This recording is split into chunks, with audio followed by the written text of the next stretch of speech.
আচ্ছা, আমরা অনেকে এই ধরনের অঙ্কগুলো পারি না, যে ফাংশন অফ এক্স সমান x cube minus six x square plus 11x minus six. তাহলে এই অঙ্কটা আমরা অনেকে পারি না। এগুলোকে আমি কীভাবে করবো? আমরা এগুলো তো দেখা গেছে আমরা মিডল টার্ম করতে পারবো না। এই জন্য এটার এমন একটা মান ধর দিব যে মানটা ধরলে এটা জিরো আসবে। যদি আমরা এটার মান যদি ওয়ান ধরি তাহলে কত দেখো তো, যদি ওয়ান ধরি ওয়ান কিউব তাহলে ওয়ান মাইনাস সিক্স ওয়ান, এরপরে প্লাস ওয়ান তাহলে মাইনাস সিক্স, তাহলে এটা জিরো আছে। যদি আমরা ওয়ান ধরি তোমরা দেখো তাহলে এক্স এর মান যদি ওয়ান ধরো তাহলে কত আছে, এক্স এর মান ওয়ান ধরলে জিরোতে আছে। যদি আমি দেখাই দিই এটা একটু ভাঙা দিই, তাহলে one cube minus six into one square plus 11 into one minus six, তাহলে কত হয়েছে ওয়ান মাইনাস সিক্স প্লাসের 11 মাইনাস সিক্স। তাহলে আমরা যোগ বিয়োগ করলে কত হয়, এই যে এখন মাইনাসের মাইনাস 11 হচ্ছে 12, তাহলে মাইনাসের 12 প্লাসের হচ্ছে 12 সবার সমান কত গেছে জিরো। তাহলে আমরা যদি এটা এমন একটা মান বসাই যে মানটা বসলে জিরো হয়, তাহলে এই মানটা বসে আমরা মিডল টার্ম করতে হবে। এটা তো এটার মিডল টার্মের নিয়ম আছে যদি কিউব কিউব থাকবো তাহলে তিনটা করতে হবে, তিনটা অংশ। তাহলে আমরা দেখাই দিই এটা কীভাবে করবা। X cube minus six x square plus 11x minus six, তো এটা তিনটা অংশ। যেহেতু ওয়ান বসলে তাহলে এক্স এর মান আমরা কত পাইছি, এই যে x সমান কত পাইছি আমরা, x সমান 1 পাইছি। তাহলে এটা যদি এই পাশে আনি তাহলে x - 1 সমান কত হবে 0।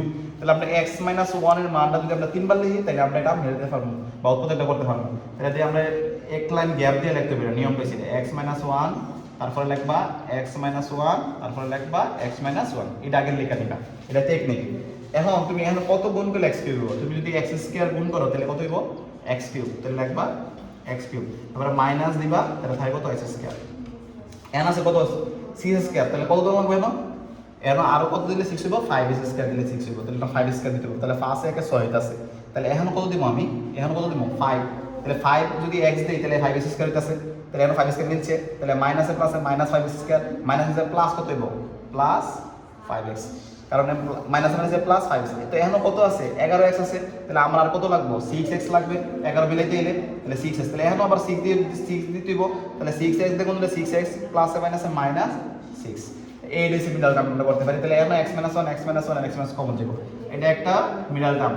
x - যদি কমন যায় তাহলে হবে কত, তাহলে s square minus 5x plus 6, তাহলে s - 1 এটা আবার মিডল টার্ম করতে, আমরা এটার মিডল টার্ম আগে জানি কিভাবে করি। তাহলে x - 1, তাহলে এই যে মিডল টার্ম করলে আমাদের তিন দোকানে 6, তাহলে লিখতে পারি s square minus 3x minus 2x plus 6, এটা মিডল টার্ম তো আমরা আগে দেখাইছি। এখন আমরা লিখতে পারি x - 1, এখান থেকে x কমন নিয়ে আমরা লিখতে পারি x - 3, আর এখানে -2 কমন নিলে x - 3, তাহলে এরও সেকেন্ড ব্র্যাকেট দিতে পারি আমরা। তাহলে এখন লিখতে পারি কত x - 1, আর এই পাশে লিখতে পারি x - 3, আর লিখতে পারি x - 2। এইটাই তো আনসার, এটা কত বিশ্লেষণ করা হলো। আশা করি এই ধরনের অঙ্ক আসলে তোমরা এইভাবে করবা, তাহলে অঙ্কটা মিলবো না, এটা মিলতো না।